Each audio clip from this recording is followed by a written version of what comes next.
Olá, amigos! Estamos entrando mais uma vez no ar, segunda-feira, hoje, dia 17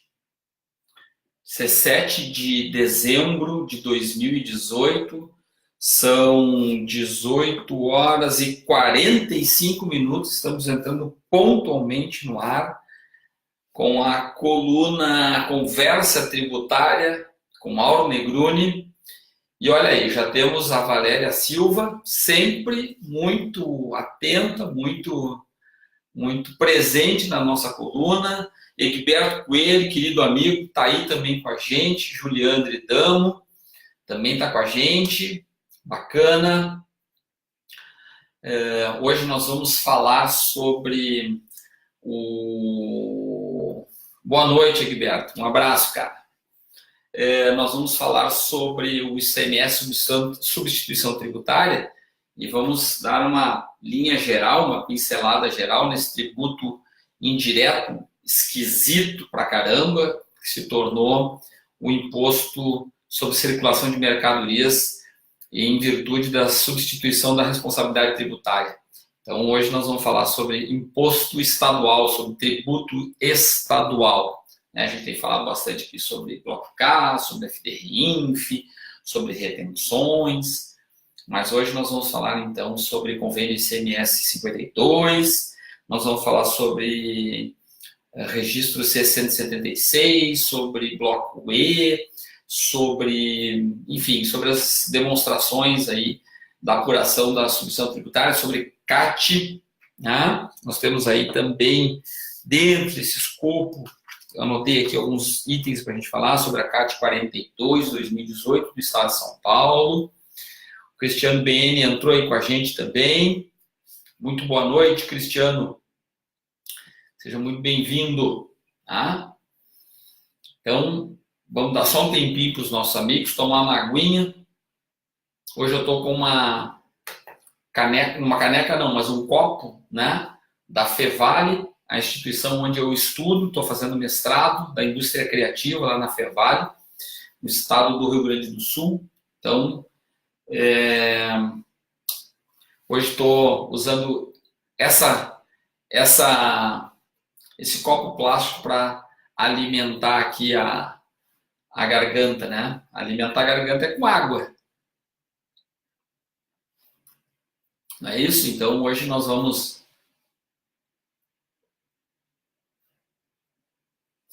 falar sobre ICMS-SP, sobre o ICMS da substituição tributária. ICMS da substituição tributária a gente precisa de água, né? Porque não é qualquer pouquinho, qualquer gole d'água aí que faz descer ICMS da substituição tributária, tá bem? Também está conosco a Mari Telmes, querida aluna lá de Campinas, no MBA de Contabilidade e Direito Tributário. Nail de Mello, amiga de Sapucaia do Sul. A Inaldi Abud também entrou agora com a gente. Então, o pessoal já está aí.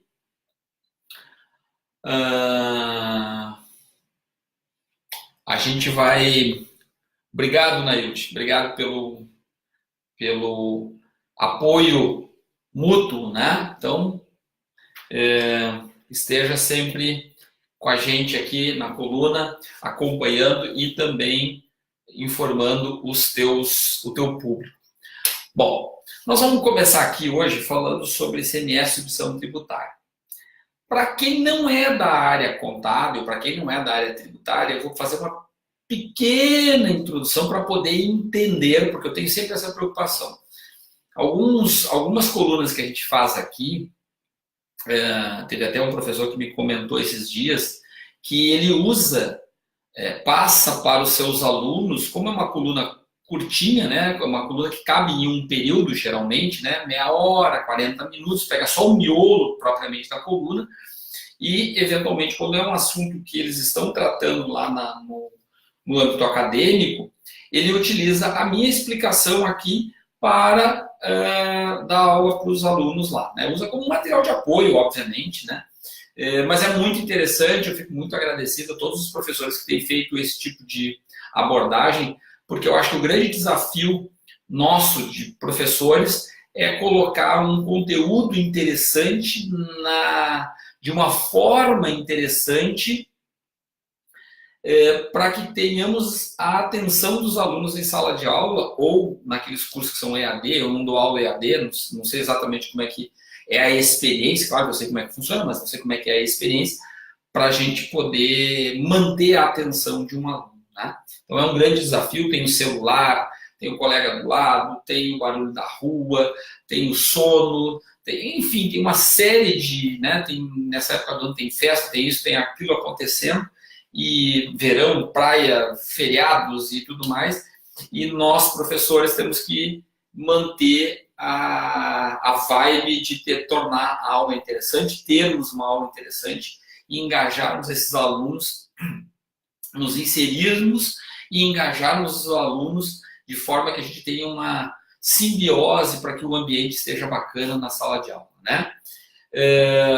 Lucélia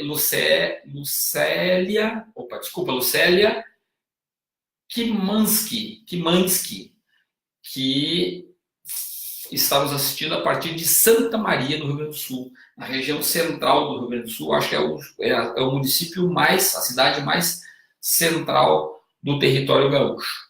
Muito bem. Então, eu vou fazer uma pequena explicação para aqueles que já conhecem o ICMS-ST. Me desculpem, mas eu vou gastar 5 minutinhos para a gente poder explicar o que é o ICMS-ST, para a gente poder entrar na lógica propriamente do ressarcimento, da complementação do ICMS-ST. Tá?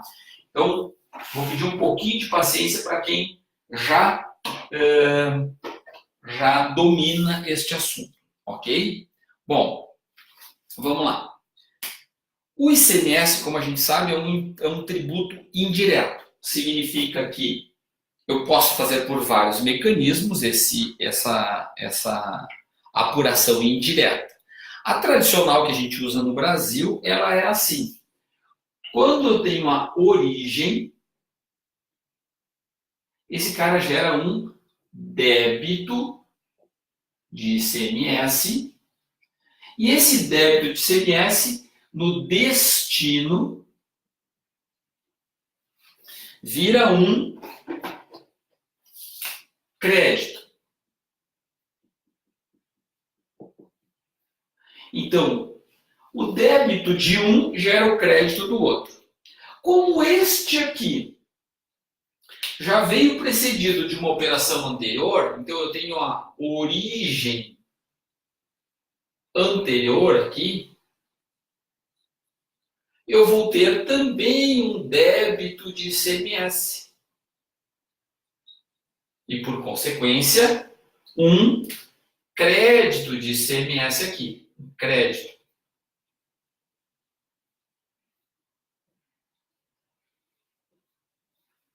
O que acontece, meus amigos? Quando eu vou fazer um débito aqui da minha saída por 100, e o crédito, ele foi um crédito sobre, por hipótese, 70. Ora, se eu estou creditando sobre 100, e estou debitando se eu estou creditando sobre 70 e estou debitando sobre 100, mesmo que seja a mesma alíquota, de X%, eu vou ter um delta para pagar, ok?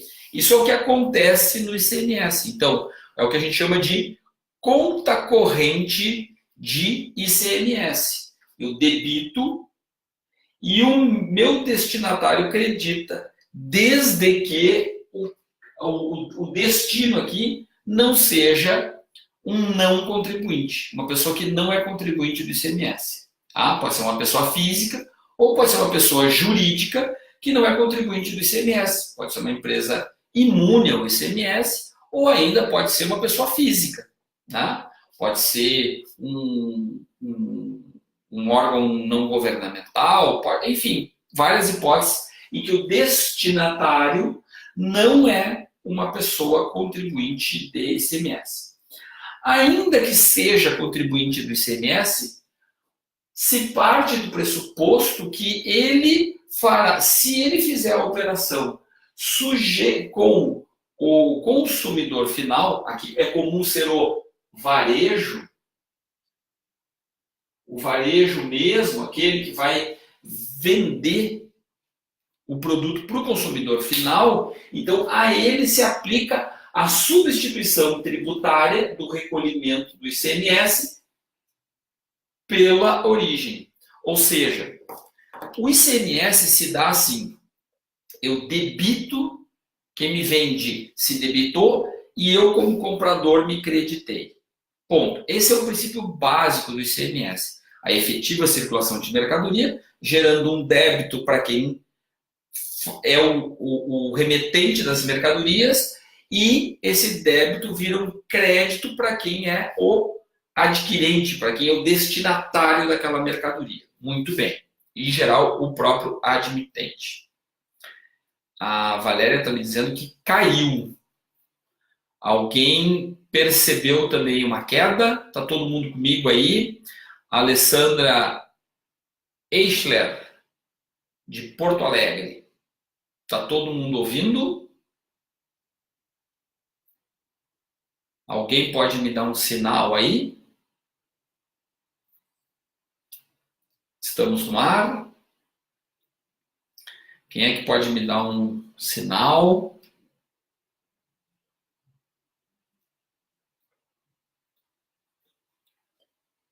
Estamos no ar, pessoal.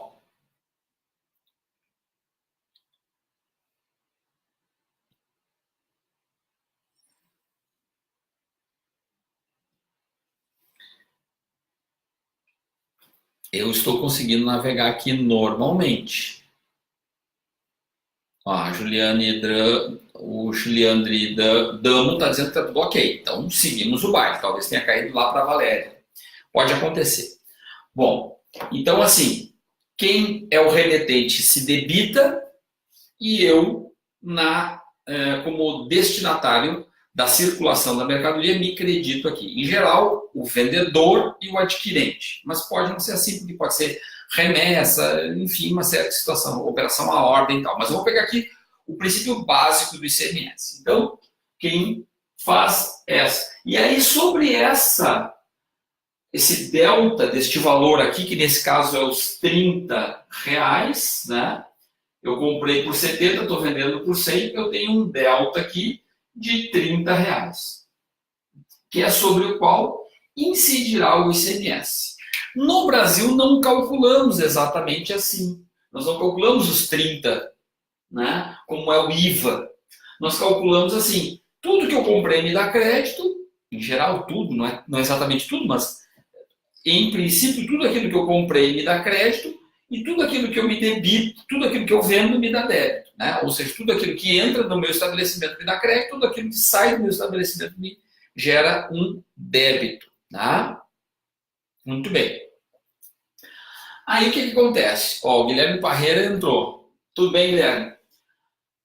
E aí o que acontece? Eu vou ter então a incidência do ICMS sobre esse delta, de forma que mesmo que eu não venda este produto, eu tomei crédito dele e esse crédito fica acumulado, compensado com os outros, é um sistema de conta corrente. Então, é assim que é o montante das aquisições contra o montante dos faturamentos, em regra. Mas não é exatamente assim, porque não tem que comprar e vender. Basta haver circulação de mercadoria. Ok?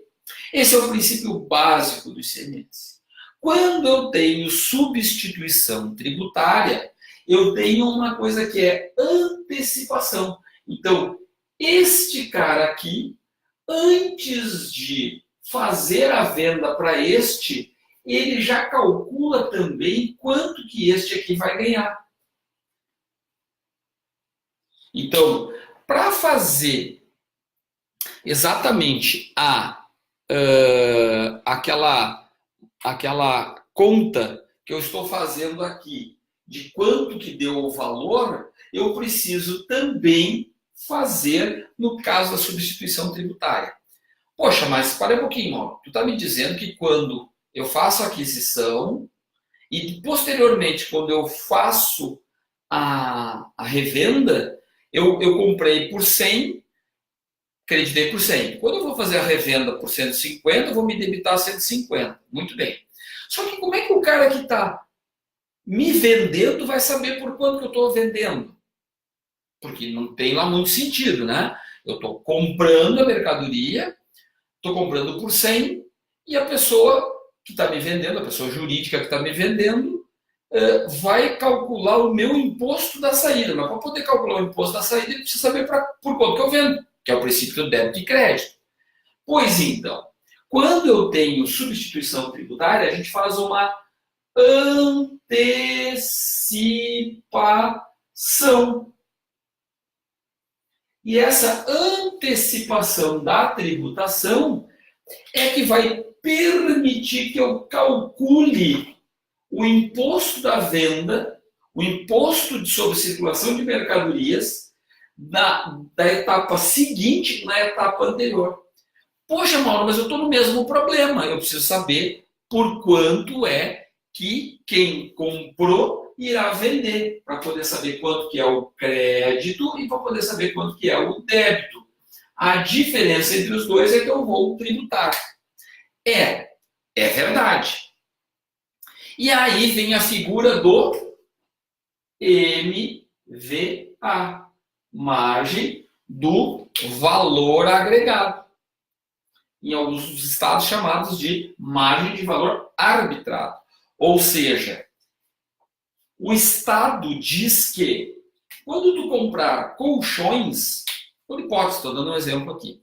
Quando tu comprar colchões, tu vai comprar por X e quem te vender, já que tu vai vender para o consumidor final, a pessoa que está te vendendo, o industrializador, ou geralmente o industrializador, ele vai te vender o produto ou vai vender para o distribuidor, já colocando a margem que vai chegar lá na ponta. Então, ele vai calcular por uma média que supostamente a Cefaz de cada um dos estados, quando institui alguns produtos na substituição tributária, algumas Cefaz instituem muitos produtos em substituição tributária, elas estabelecem qual é a margem do valor agregado.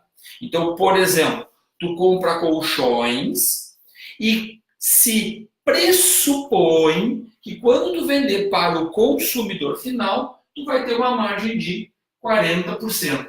Em alguns estados é 40%, outros é 35%, outros é 42%, e assim, por exemplo. Então, se pressupõe que se tu comprar um colchão por 100, tu vai vender o colchão por 140. Se pressupõe isso. E aí se calcula o ICMS da compra, o ICMS da venda e se chega no ICMS-ST. Por exemplo, nesse caso, eu teria 12%, por hipótese, sobre 100, que me daria um crédito, e teria, por hipótese, 19% sobre 140. Vamos fazer o cálculo aqui agora em tempo real, porque eu não tinha preparado esse cálculo aqui. 140 vezes 0,19 daria 26,60 menos 12% de 100, seria 12, que seria o meu crédito. Então, o que aconteceria? Eu teria 14,60 de ST. Esse seria o valor a pagar de ST na venda deste produto. O débito próprio seria 26,60, com 12 de crédito. Eu teria, então, R$ 14,60 para pagar de ICMS na venda. Como é uma antecipação, o que acontece? Eu vou, então, pagar R$ 14,60 para fazer esta venda no balcão da minha loja, sem nenhuma tributação. Então, quando eu compro, eu já pago R$ 14,60 para o meu fornecedor, que recolhe para ser Cefaz de forma antecipada. Ok? Então, este é o princípio da substituição tributária. Agora, eu vou ter que dar uma apagadinha aqui, tá? Para a gente poder entender o que é que está rolando agora que a gente já entendeu o que é ICMS-ST, como é que funciona, que eu pedi uma licença poética aí para os mais experientes. E aí, o que acontece então, meus amigos? Quando eu vou fazer o cálculo do ICMS-ST, vocês vão me desculpar porque eu estou de costas, mas para poder usar o quadro aqui, quando eu vou fazer o ICMS-ST, como eu disse, a gente tributa, então. Eu vou fazer o crédito sobre a aquisição. Estou falando aqui aquisição, mas lembre-se que nem sempre é aquisição. E o débito sobre a venda. Estou usando aqui um linguajar bastante tranquilo, bastante popular para ninguém se confundir aí. Tá? Então, aquisição e venda. Como eu vou fazer uma antecipação, então eu não sei qual é o valor da venda, o que se faz? Se atribui um cara chamado MVA. Por exemplo, eu compro por, vamos botar aqui uma outra cor aqui, eu compro por 100, tem um MVA de 40%, então significa que a minha tributação, mas eu posso vender por outro valor, pode, mas a minha tributação vai ser de 40%, como a gente fez antes no exemplo, e ele vai tributar então sobre 140. Como eu comprei com uma alíquota de 12%, e aqui eu tenho uma alíquota de 19% na venda, eu tenho a pagar R$ 14,60. Lembram? Foi isso que a gente fez na outra conta. Tá bem? Agora, o que nós vamos fazer? Que é a grande discussão a partir do modelo que o STF julgou, dizendo os estados estavam dizendo, as Cefaz estavam dizendo assim, a tributação do ICMS-ST é definitiva, ou seja, eu calculo isso aqui na entrada e não me cabe eu varejista, não me cabe nenhuma discussão sobre os valores de tributação. Vai pagar 14,60 e acabou. Mas se eu botar 47% de margem, tudo bem, o Estado se contenta com 40%, mas cobra sempre. Então, mesmo que a operação depois seja uma operação inidônea, que não tenha nota fiscal, que não reflita o faturamento efetivo, o que vai acontecer? O ICMS já foi pago na entrada, já foi pago pelo fabricante do produto. Tá? A minha operação de venda já foi tributada por incidência indireta, tá? Por responsabilidade tributária. Eu tiro a responsabilidade tributária daquele ente que vende para o consumidor final e trago para o fabricante, ok? Então pode ser que eu venda por 47, mas também pode ser que eu esteja fazendo uma promoção e venda por 35 de margem. Então, eu poderia estar, como eu comprei por 100, eu poderia vender por 140, que é o preço exato do MVA, ou poderia vender por 147, acima do MVA, portanto, ou ainda podia vender por 135, abaixo do MVA. E o que se discutiu no STF é, se eu vender por 135, no nosso exemplo aqui, ou seja, sempre que eu não atingir o MVA, eu teria direito ao ressarcimento sobre esta parcela que extrapolou na previsão do fisco.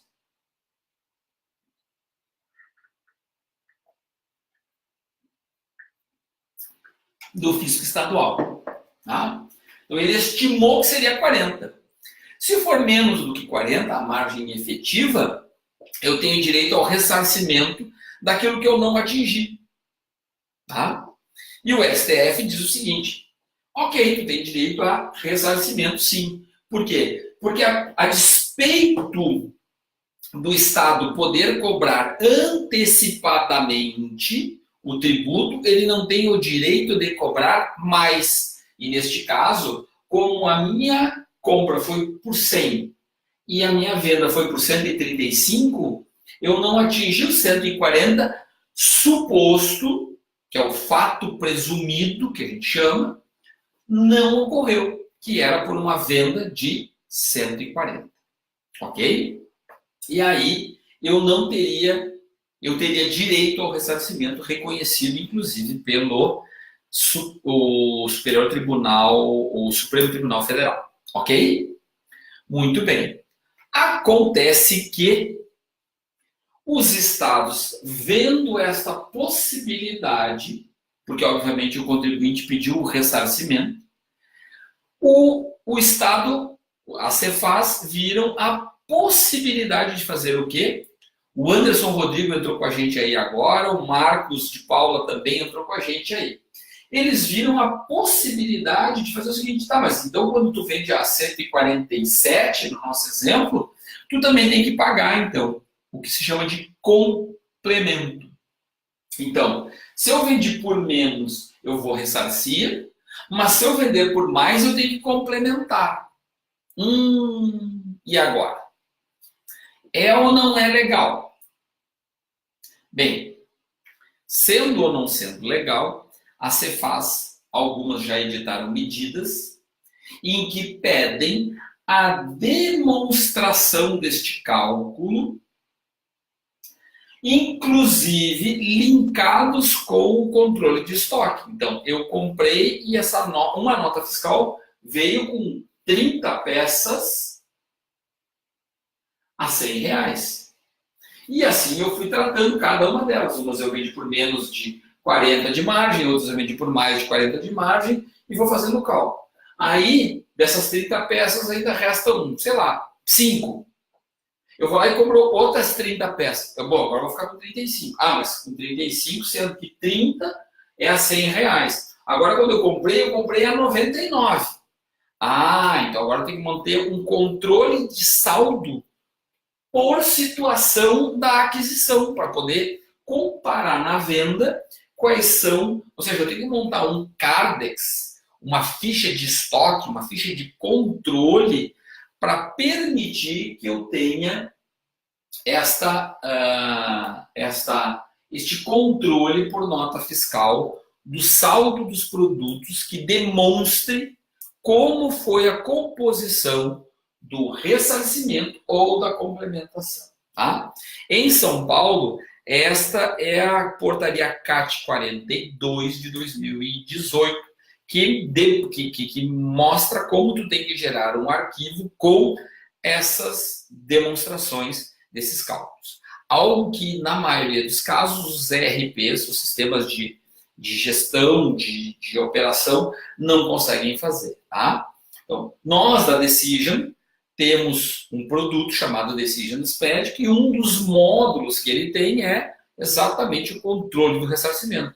Porque em Santa Catarina eu tenho um outro mecanismo, ainda que seja parecido com o de São Paulo, não é exatamente igual, em que eu tenho que entregar o arquivo da DRCST, que também tem que demonstrar os saldos, tem que fazer o cálculo médio, então é um pouco diferente, porque é pela média, aqui é específico. No Rio Grande do Sul tem uma outra fórmula, e assim nós vamos ter provavelmente vários estados com vários tipos de formas de calcular e controlar o ICMS-ST, tá bem?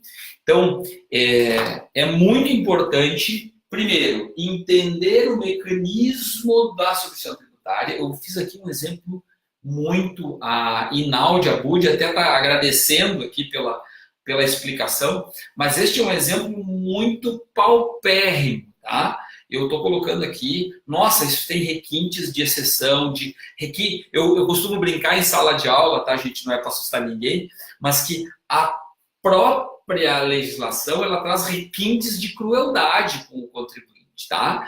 Então, não é porque eu queira, mas a legislação é assim, né? Então, aqui é um exemplo muito simples. Eu tenho questões de venda à ordem, devolução, eu tenho devolução de compra, devolução de venda, eu tenho retransferência entre estado pobre e estado rico, eu tenho que tratar fundo de combate à pobreza. Enfim, esse assunto é um assunto que tem uma enormidade de situações. Então, o que nós fizemos? Nós criamos, como é o nosso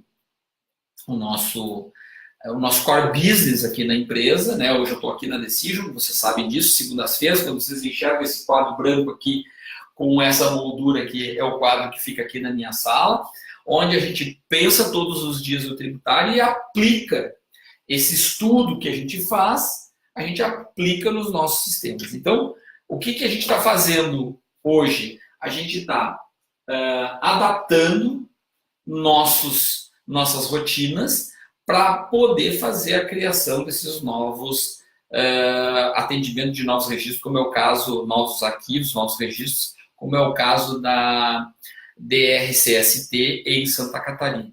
Em alguns estados é um pouco mais simples, em outros estados é um pouco mais complexo, e eles geram valores,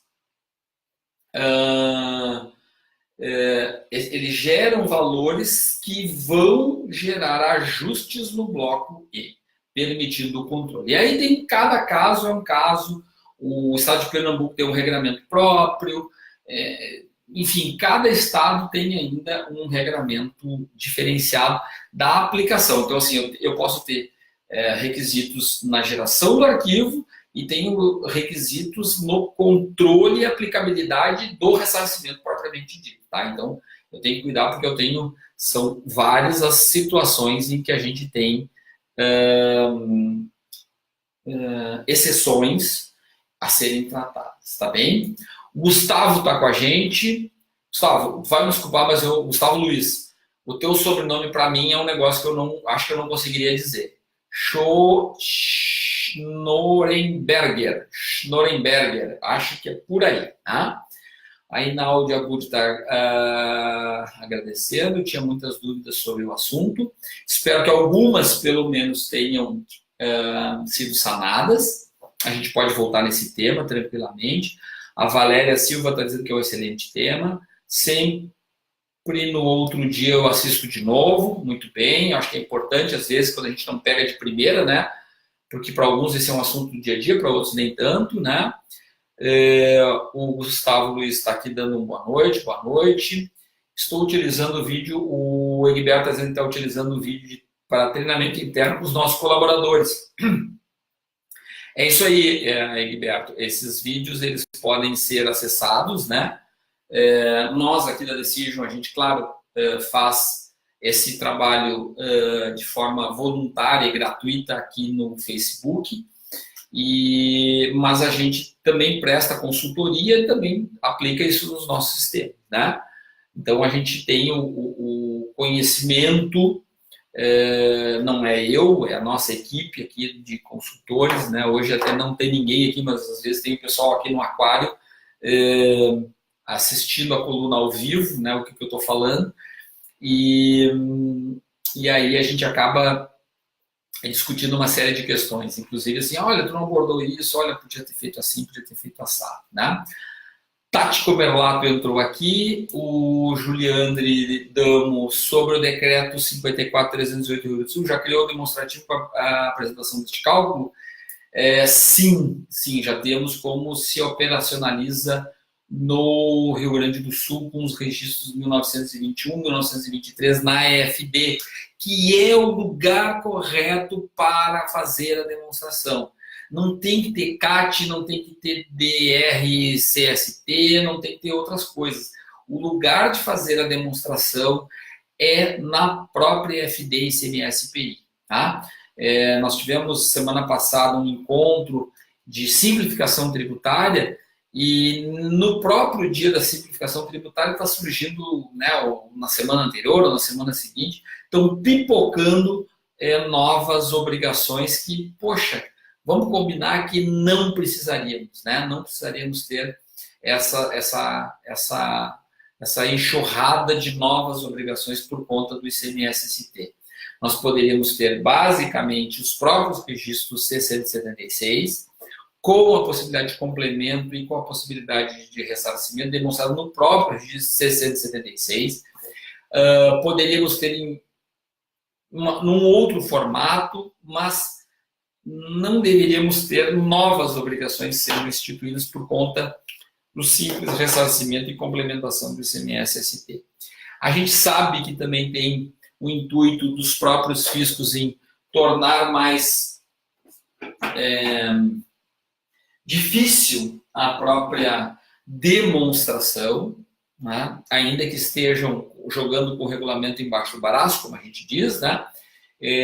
Mas é claro que não é bem-vindo essa questão do ressarcimento do ICMS-ST. Tá? Então, sim, é necessário que se mobilizemos para que os registros das demonstrações sejam incluídas na FD ICMS-P. Tá? Outros arquivos, outras obrigações, me parece ser um exagero e um preciosismo dos fiscos que estão matando a vaquinha ou estão matando as ovelhas. Em vez de tirar a lã, ao invés de tomar o leite, em vez de comer os ovos, estão matando a galinha, estão matando as ovelhas e estão matando as vaquinhas.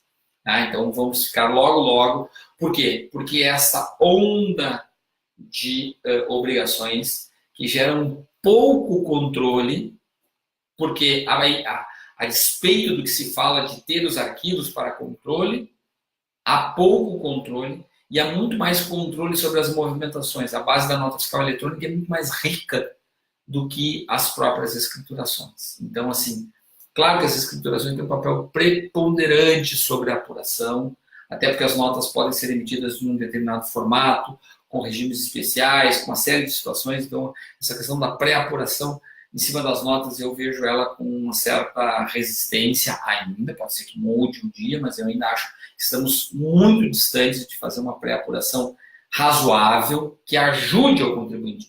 Também não adianta fazer uma pré-apuração dizendo que eu vou beneficiar o contribuinte e dizer a ele que ele é obrigado a fazer a pré-apuração. Isso eu acho que é um desserviço que o fisco faz. Mas, não sendo assim, né, sendo de uma forma estruturante na própria FD e eu ter só a emissão do documento e só as EFDs, já ajudaria bastante, né? Tirando todos os outros penduricários, todas as outras obrigações digitais ou não. Né? Porque agora entra nessa moda de criação de obrigação digital. Então, se é digital, tá bacana. Então, a prefeitura gera uma obrigação digital, o Estado gera outra obrigação digital, e como é digital, então é fácil. É só ir lá no computador e tirar. Como se isso fosse, não precisasse ter conciliação, não precisasse ter programação, não precisasse ter banco de dados, não precisasse ter controle, registro e contabilização dessas operações. Quer dizer, não tem sentido ter a mesma informação replicada várias vezes em vários tipos de arquivos. Dá muito mais trabalho que tem que estar conciliando para ver se todas elas estão iguais. Do tipo, eu fiz uma venda, mas eu tive devolução daquela venda. Então, eu tenho que tratar essa devolução dessa venda, mas eu tenho que tratar por arquivo A, por arquivo B, por arquivo C. Não, vou tratar de forma centralizada no meu ERP. Sim, mas é que aí eu tenho que ter versionamento de cadastro, eu tenho que ter uma série de outras questões que eu não tenho no meu ERP e não precisa ter no ERP. O ERP não é feito para isso. O ERP é um sistema que enxerga de hoje para o futuro. A solução fiscal, sistemas tributários é que enxergam o passado. Né? Então, tratam, como eu brinco, né, são sistemas ciganos. Enxergam o passado, o presente e o futuro. Certo? Os ERPs não. Os ERPs são sistemas videntes. Eles só enxergam para frente. Né? De hoje para frente. O passado, a Deus pertence. Tá bem, meus amigos? Bom, esse era o recado preliminar. Certamente, se vocês toparem, e eu preciso que vocês comentem aqui, e que vocês curtam aqui, e que vocês compartilhem as nossas colunas, para que essa informação chegue mais e mais e mais longe, chega em mais e mais e mais pessoas, para que a gente possa também ter sugestões, para que a gente possa ter engajamento de pessoas que hoje estão no tributário e que não estão com informação atualizadíssima, para que possam ter informações atualizadas sobre vários assuntos. E é por isso que a gente faz esse trabalho aqui de colocar essa coluna uma vez por semana, de forma espontânea, para que vocês possam ter atualização tributária de uma fonte que nós julgamos aqui, nós do Decijo julgamos que é uma fonte bastante segura de informação. tá bem? É a mesma informação que a gente disponibiliza aqui, de uma forma muito reduzida, mas em todas as consultorias, levantamentos, diagnósticos e na implantação dos nossos sistemas que a gente utiliza em campo no dia a dia, tá bem? Então, é a mesma informação, só claro, aqui a gente tem um tempo reduzidíssimo para fazer, e quando a gente vai para fazer um diagnóstico num determinado cliente, a gente utiliza muito mais mecanismos, inclusive de levantamento e captura de informações, de dados dos próprios sistemas. Tá bom, meus amigos? Um grande beijo para vocês, um Feliz Natal, dia 24, na próxima segunda-feira, nós não teremos coluna, nós não teremos coluna também dia 31, eu também não vou gravar nenhuma coluna para o dia 24, nem para o dia 31, porque não faz sentido, né, na noite de Natal e na noite da virada do ano, a gente ter coluna de conversa tributária. Vamos dar um tempinho, no dia 7 a gente volta e aí sim um novo tema, pode ser esse ou pode ser outro, dependendo dos comentários que vocês coloquem aqui. Tá? Para finalizar então, professor Laércio Friedrich, meu grande amigo, um grande abraço, parabéns pela sede da Audicom, que está um espetáculo, eu tenho visto as fotos no Facebook, e assim que possível vou a Santa Cruz do Sul tomar um cafezinho de novo, né, na sede da Audicom. Outra vez que eu fui lá, estava parcialmente pronto, né, mas agora as fotos estão belíssimas e vou sim me convidar para tomar um cafezinho e conversarmos sobre o tributário, tá bem? A Santa Cruz do Sul fica no interior do Rio Grande do Sul e qualquer hora dessas, o professor Laércio, eu vou até aí para a gente poder bater um papo. Tá bom, meu amigo? Um grande abraço, gosto muito de ti, tu é uma pessoa fantástica, batalhadora, honesta e merece todo o sucesso do mundo. Reginaldo de Oliveira, um abraço para ti, tudo de bom, estaremos qualquer hora dessa cruzando aí um evento juntos e tenha certeza de que qualquer hora dessas a gente se cruza em algum canto do país. Tá bom? Gente, muito obrigado. Feliz Natal para todo mundo. Um beijo no coração de vocês. Muito, muito, muito, muito obrigado por essa audiência maravilhosa que vocês têm. Teve uma coluna agora que fizemos há poucos dias, que chegou a quase 10 mil visualizações. Então, assim, puxa, eu fico realmente emocionado com a acolhida de vocês e saber que a gente chega a tantos lugares tão necessitados e outros com dicas que são importantes, como diz o Juliandre aqui, né? Sempre dicas importantes e temas pertinentes. Então, eu fico muito satisfeito, muito, muito, muito, muito agradecido para vocês, porque o nosso trabalho tem sentido quando a gente faz essa troca aqui. Tá bom, meus amigos? Eu me disponho a estudar e a olhar e, enfim, né, ler regulamento e tudo mais, para que a gente possa, utilizando aqui dentro da empresa, também poder compartilhar com vocês ainda aqui rapidamente por aqui. Tá bom? Um grande beijo. Até o dia 7 de janeiro, então, dia 24 não teremos coluna e dia 31 não teremos coluna também. Fiquem de folga desse chato aqui, amigo de vocês, tá bom? E nos vemos em breve. Beijo no coração de todo mundo e até a próxima, numa segunda-feira, dia 7 de janeiro de 2019, às 18 horas e 45 minutos. Beijão e até logo, amigos.